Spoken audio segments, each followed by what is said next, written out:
Dear friends of Ukraine, first of all, I'm really very happy to see you here and to have all of you here. This is very important message, because this is the key element of our victory. We should be united. United should be Europe, and united Europe should be and demonstrate solidarity with Ukraine. As this conference aims to mobilize and increase support for Ukraine, your presence here is highly appreciated, both by me and by the entire country. Your solidarity is a key to resolving its present difficulties as well to its future, which we see as a fully integrated, economically vibrant and productive member of the European family of nations, as Mr. President Juncker stated yesterday. Our discussion at yesterday's EU-Ukraine summit leave no doubt that Ukraine continued to move along the European track. I would like to especially praise the effort of the European Commissioner, President Jean-Claude Juncker, who has joined us for this conference today.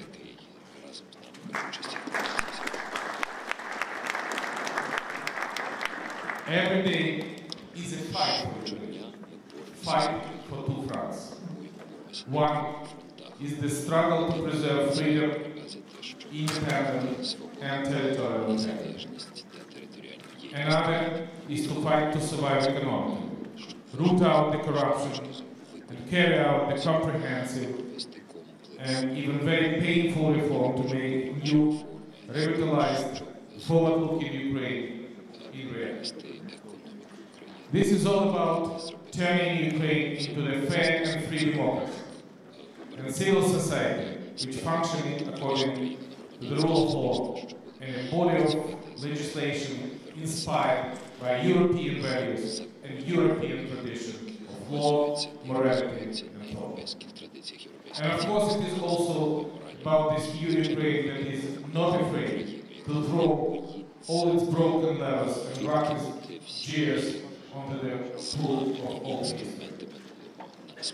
Here I would like to quote US President Franklin Roosevelt, a great statesman who led his nation overcome the Great Depression, led his country to the victory of the World War II, and launched the Marshall Plan for Europe.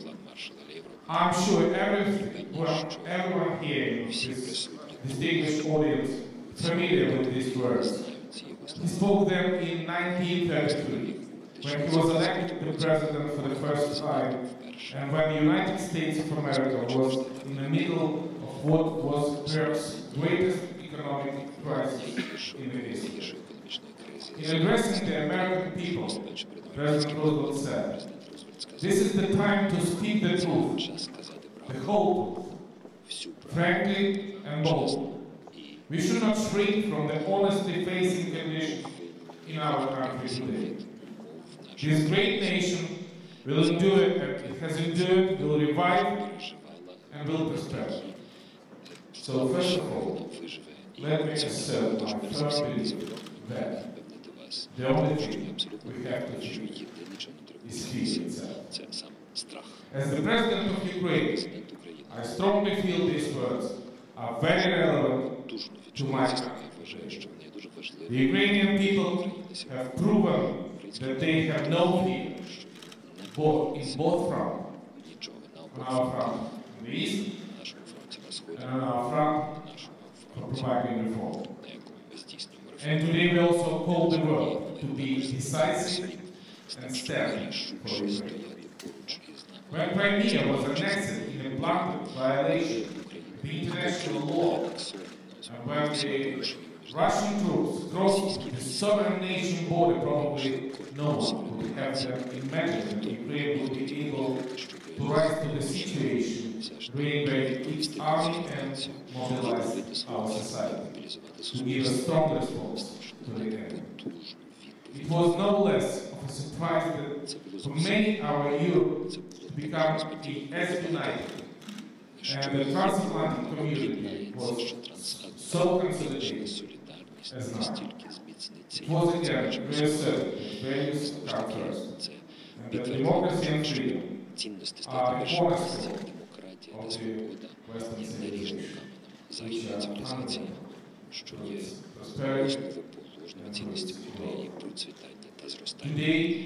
Сьогодні Україна, Європа, Захід мають залишитися об'єднаними, так само об'єднаними. Сьогодні ми не дозволимо нікому втомитися.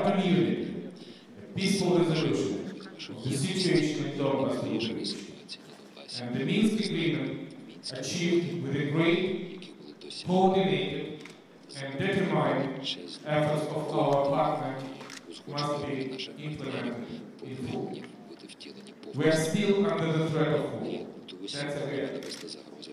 Every single moment, the war can be started. But we are set to make a breakthrough. There is no excuse for hesitation or reluctance.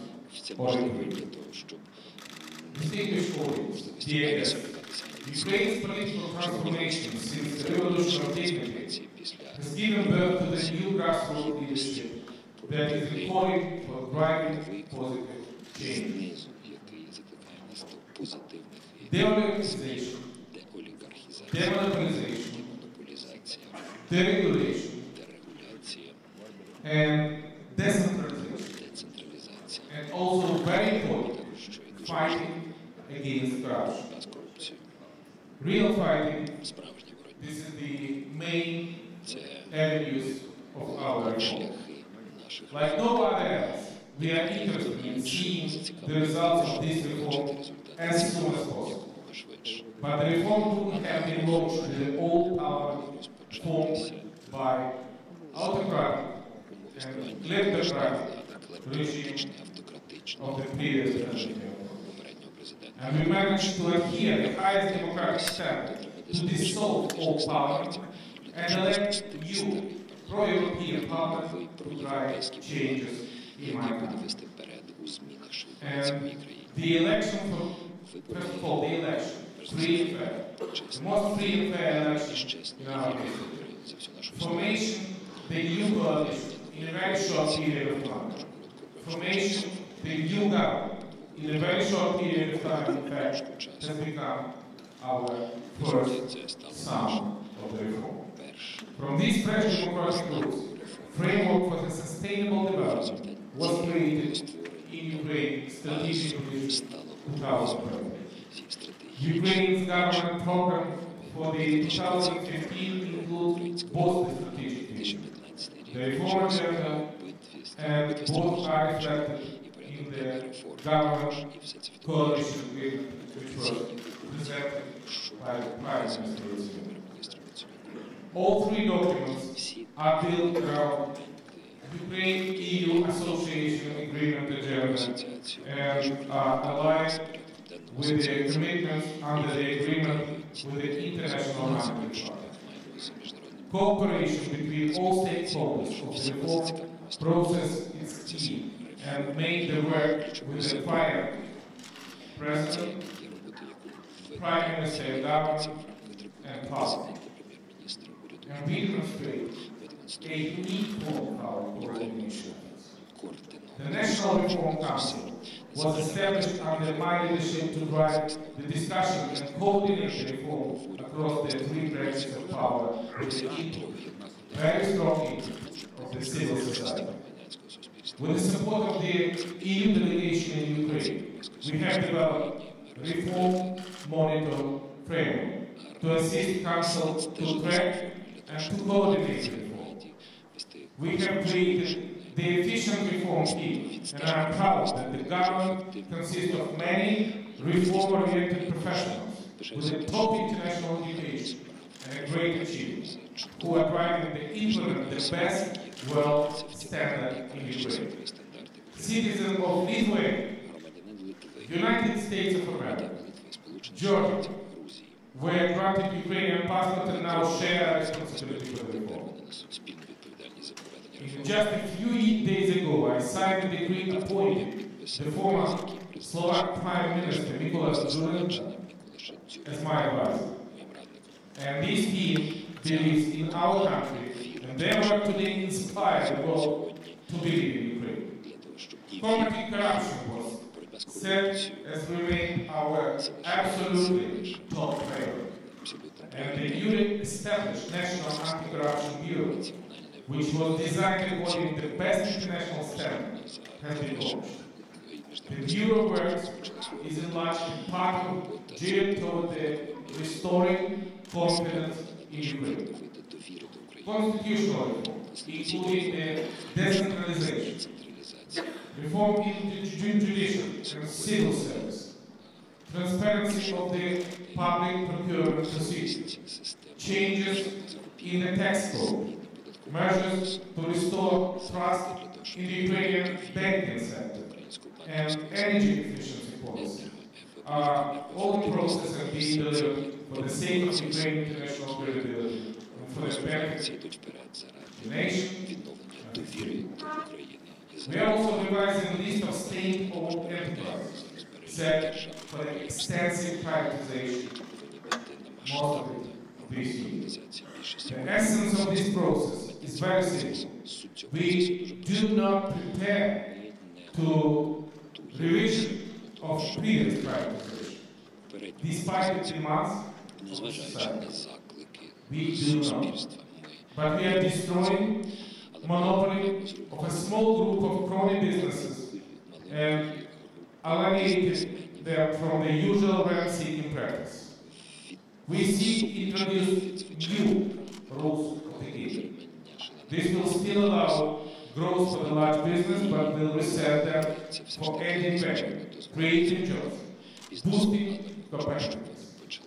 The recent tender for the 3G frequencies attracted almost $400 million, which tells a completely new story for the investor dealing with the state. Here, Ukraine needs investment to build and to develop its immense potential. Potential which has so far long been neglected or held hostage to special or monopoly interests. We need investment to restore our economy. We need investment to launch a sustainable growth. Growth will not only develop and modernize Ukraine, but also to be a profitable for Ukrainian investors.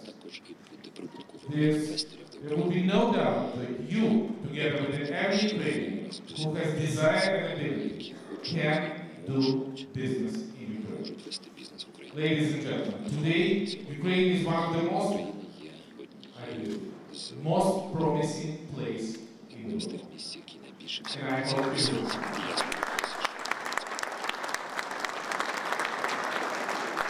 Most promising place to invest, and we need your advice. We need your investment and your encouragement. One might argue that today we are more safer avenue for the investment in Ukraine. However, I am absolutely certain that there is no place in the world with Ukraine's potential, which still remains untapped, unused, and unexplored. Ukraine offers tremendous opportunity for its agriculture, for its IT, for its energy, aviation, space technology. Ukraine is among the top 10 in IT research and development outsourcing of the world. In assessing Ukraine's investment potential, it is so important not to exaggerate the risk in terms of security. Talking from my past business experience, I am fully aware that the conditions that must be in place and that must prevail to secure investment in my country. And if I were to make a decision to invest or not to invest, most importantly, I would do so from the perspective of assessing the potential for business and economic growth based on the pace of change in my country. Believing that the positive changes will prevail, I will then take a stock of how my business will benefit from the country's highly skilled human capital and the country's potential for the innovation and competitive sector of the economy. But as politicians, I am fully convinced that supporting Ukraine today, you will also invest in Europe, in the European security tomorrow. And we know that only strong Ukraine, one that is politically consolidated with the international financial and economic support, and one that is capable of defending itself, is a model we are striving to build toward our economic, sovereign, and geopolitical success. And ladies and gentlemen, I know that Ukraine will overcome the challenges faced today and emerge as a vital contributor to the peace and prosperity in the region, in the Europe, and in the world. But today, your support І в освіті, але сьогодні ваша підтримка є is надзвичайно really важлива.